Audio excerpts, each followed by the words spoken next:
Sandra, sveika! Prieks tevi redzēt. Un man ļoti liels prieks, ka šodien mēs varam arī parunāt ar tevi par to, kāpēc tu esi Dolaiv, kāds tev šeit ir ceļš. Jā, dažos vārdos es tevi pazīstu gandrīz 4 gadus. Līdz šim mēs nebijām pazīstamas pat vairāk. Mēs pat neesam vienā zarā.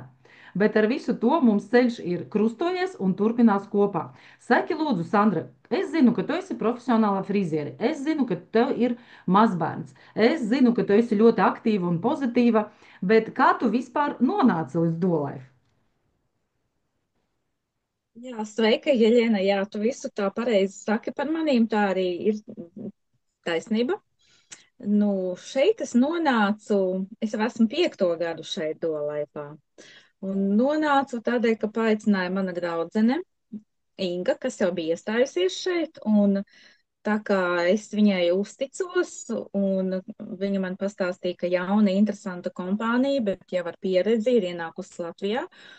Un tad es nolēmu, es arī pamēģināšu.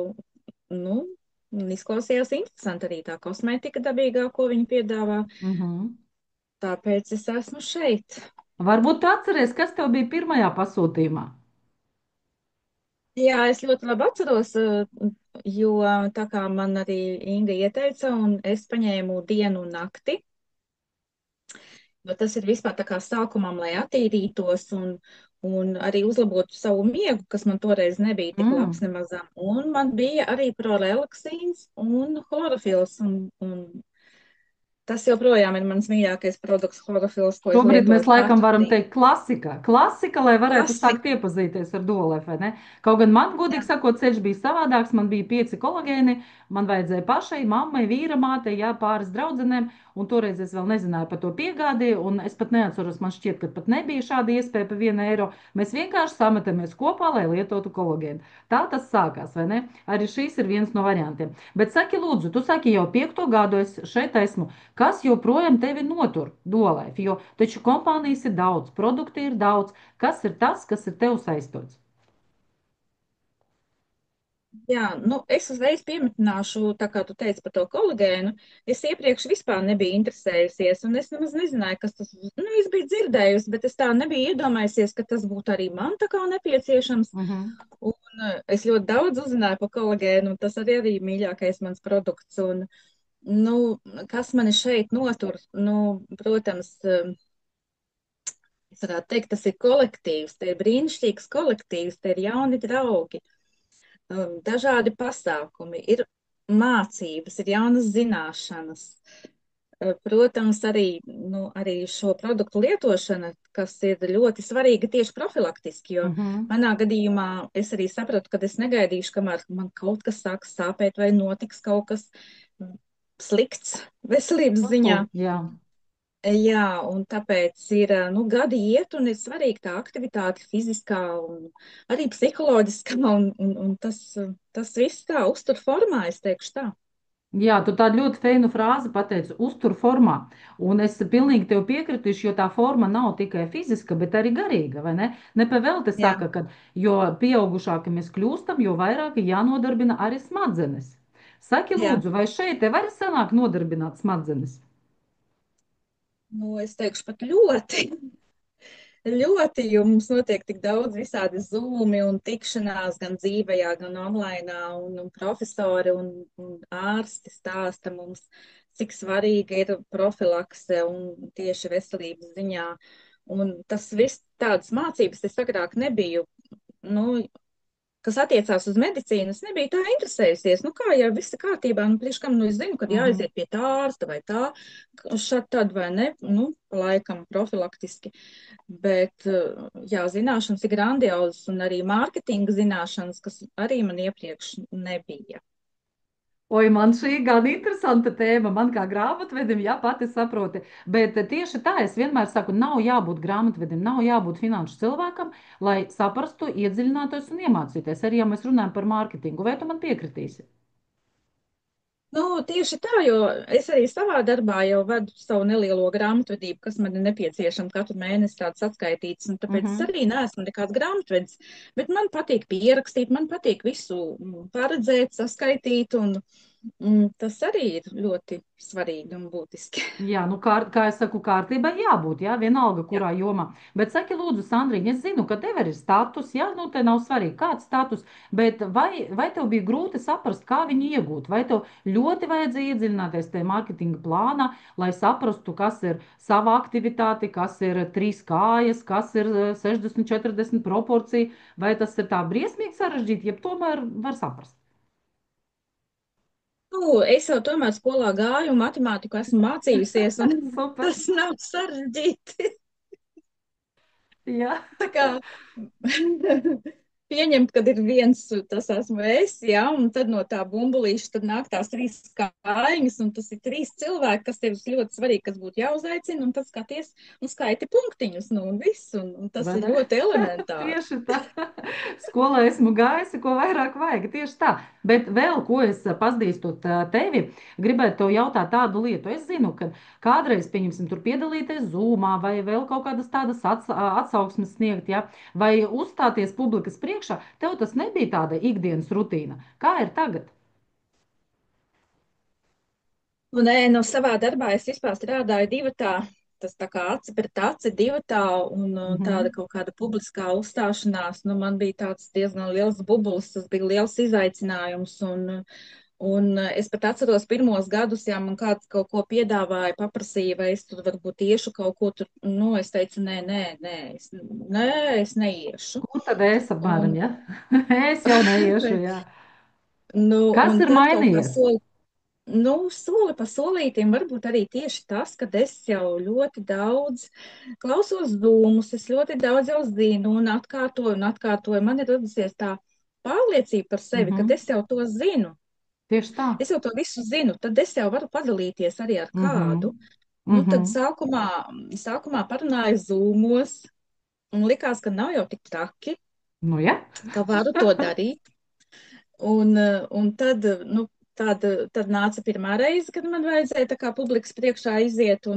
Un es domāju, ļoti daudz arī nozīmē, ka tas, ka cilvēki tevi atbalsta un mums ir tāds kolektīvs, tāds ļoti sirsnīgs un pēc tam, jā, dzirdēju labus vārdus. Tā kā, un paldies tev, ka tu man vispār iedrošināji uz to soli, Ņem un pa es labu. jau laikam pati nekad nepieteiktos noteikti, jo tā no malas jau ir vieglāk paskatīties, kā citi to dara, vai ne? Paskatīties un vēl pakritizēt, ja, ka tas nav labi, tas nav labi, tas nav pareizi, tas vārds nav teikt. Nu, to jau visi lieli meistari, vai ne? Bet, kad ir jābūt otrā pusē ekrāna, vai ne? Bet tieši tā kā tu saki, cik ļoti atbalstoši ir tie komentāri un tā motivācija, kas nāk no citiem cilvēkiem. Ja? Un cik tas ir svarīgi? Piekritīsi, ka tu novadi zūmu vai uzstājies auditorijas priekšā, tev pienāk un pasaka, Sandri, vai cik forši, paldies! Un es tur sadzirdēju to un to, vai man svarīgi bija tas un tas, ja? Nevis vienkārši super kolosāli, ja? Bet konkrēti, ja? Man ļoti noderēja tas un tas. Tā kā, mīļie draugi, nekautrējamies, padalāmies ar to, kas jums bija svarīgi, kas jums aizķera, jo tam cilvēkam otrā pusē ekrāna tas ir ļoti, ļoti svarīgi, vai ne? Jā, tieši tā, tieši Jā.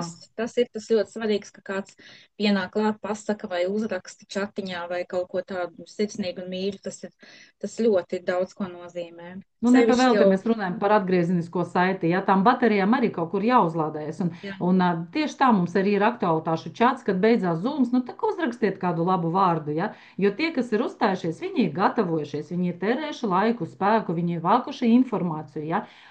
Tas nav tik grūti patiesībā, vai ne? jā, nu Jā, tieši bet tā, es jā. tieši tā, un skatoties uz tevi, es ļoti redzu, man patiesībā ar visu to, ka tu esi citā zarā, jā, pēc būtības liekas, kas tam man, bet man tik liels prieks un gandarījums tieši skatoties uz tevi, es redzu, kā tu esi augusi. Kā tu reāli esi augusi, jā, kā to attīsties. Un tieši pareizi tu saki, bet es taču to zinu, kāpēc man nepadalītos. Un tās zināšanas jau arī nāk, kā tu pareizi pieminēji. Es nāku uz zūmiem, es klausos, es mācos. Ja? Un es absolūti tev piekrītu arī tādā apgalvojumā, ka tu saki, es par kolagēnu neko nezināju. Es vārdu chondroitīns arī izrunāt nevarēju iepriekš, ja? Kur tā vēl kaut kādu tur hilaronu skābe, nu labi, tas vairāk pazīstams, ja? Glikozamīns zināt nezināju. Pareizi. Un kā Jā, tev dakteres valovējas tikšanās un tādi zūmi? Cik tev tas ir svarīgi? Es zinu, ka tu viņus vienmēr apmeklē. Kāpēc? jā, nu es teikšu, ka tie vispār ir nu, fantastiski tie ir, tāpēc, ka viņi vienmēr pasaka tādas odziņas un viņi runā tādā saprotamā valodā, jo es jau neesmu mediķis, un lai Mhm. viņi arī cenšas tā, to informāciju mums nodot tā, lai mēs saprotam un arī pielietojam dzīvē un zinām, cik tas ir ļoti svarīgi, jo tā jau liekas, nu kas tad tur, nu nopirkšu kādu tabletīti, ja man kaut kas iesāpēsies, bet tieši viņi izskaidro, kāpēc ir svarīgi laicīgi lietot tās visas lietiņas Mhm. profilaktiski, lai mēs nenonāktu līdz tam brīdim, kad jau ir Tieši jāskrien tā, uz tu aptieku. vairākas reizes pieminēji vārdu profilaktiski, jā, un es arī ļoti esmu šī apgalvojuma piekritēja, jo mūsu uzturu bagātinātāji vai organiskie ekstrakti, kā nu kurš sauc, daži sauc pa vitamīniem, daži sauc pa brīnum pudelītēm un tā tālāk un tā joprojām, jā, bet uzturu bagātinā tas nav zāles, jā, mēs neārstējam neko, un kompānijas tas virziens un mērķis un būtība profilaktiski uzturēt savu veselību uzturēt organismu noteiktā līmenī, vai ne? Nevis gaidīt, tad, kad nevar paiet, nevar piecelties, nekas nav labi. Vai ne? Jā, tieši tā. Nu jā, un es sapratu, ka tu arī vairākas reizes pieminēji to vārdu profilaktiski. Ko tu gribētu novēlēt, varbūt nobeigumā cilvēkiem, kas nesen ir pievienojušies, kas vēl skatās tā pa labi, pa kreisi, kas tāds dolaifi ir, arī glīvieci, jā, mēs brauksim uz kompānijas lielām svinībām, jā, uz lielo arēnu, uz Poliju, kur atkal kopā būšana. Es zinu, ka tu brauci nevienu reizi vieni, jā. Kāpēc? Kāpēc tas viss notiek? Varbūt tavs novēlējums tāds. Mm, kāds teiciens, kāda frāze tam cilvēkam, kas nesen mums ir pievienojis un skatās un domā, nu, oi, Sandro, es jau redzēju, viņi tur uzstājas, viņi jau ir profiņš, jā, es jau tā nevarēšu. Nu, ko tad es? Ko tu varētu teikt tādam cilvēkam? Nu, es domāju, es gribētu pateikt, nu kā es arī no sākuma tā skatījos un domāju, es jau tā nevarēšu, nu es jau te kaut ko palietošu un paskatīšos, bet vajag paklausīties, tieši klausīties zūmus, klausīties citu pieredzi, jo tas ir ļoti interesanti, kurš kaut ko ir lietojis, kas kaut kam ir bijis atgadījies un kā viņš ar to ir ticis galā. Un tā ir tā mūsu kolēģu lielā pieredze. Un pat ja arī nekas nav atgadījies, vienkārši paskatīties, ka cilvēks jau labi izskatās un viņš smaida un interesanti, cik tad viņam ir gadu vai ne, un tā kopā būšana, tā pati glivice, nu tas ir ļoti interesanti. Mēs braucam ekskursijās un tieši pateicoties tiem braucieniem, es esmu ar daudziem iepazinusies. Man liekas, ka mēs arī iepazināmies tieši braucienu laikā Tieši tā. vienā no pirmajiem Jā, braucieniem kad braucām. Nu, es gribētu novēlēt, uzticēties sev un iet savu ceļu un uz priekšu. vai ne? Un būt Paldies tev, veseliem, Sandra! laimīgiem. Paldies, jā, paldies tev par sarunu, paldies par atklātību, par to, ka tu arī staro un ka tu nes to liesmiņu tālāk, jo nepavēlti mēs sakam, ja, viss sākās ar mani. Ar mani viss šajā dzīvē sākās ar jums pašiem, mīļie draugi, ja. Spēriet to pirmo soli, atnāciet, pavērojiet, paskatieties, pievienojieties, nu, un ja būs kaut kāda darbība, būs arī rezultāts. Nebūs darbības, arī nebūs rezultāta, vai ne? Jā, Paldies tev vēlreiz par sarunu, un lai forša diena, paldies un tev. mēs noteikti drīz tiksimies. Paldies tev! Atā! Jā. Atā.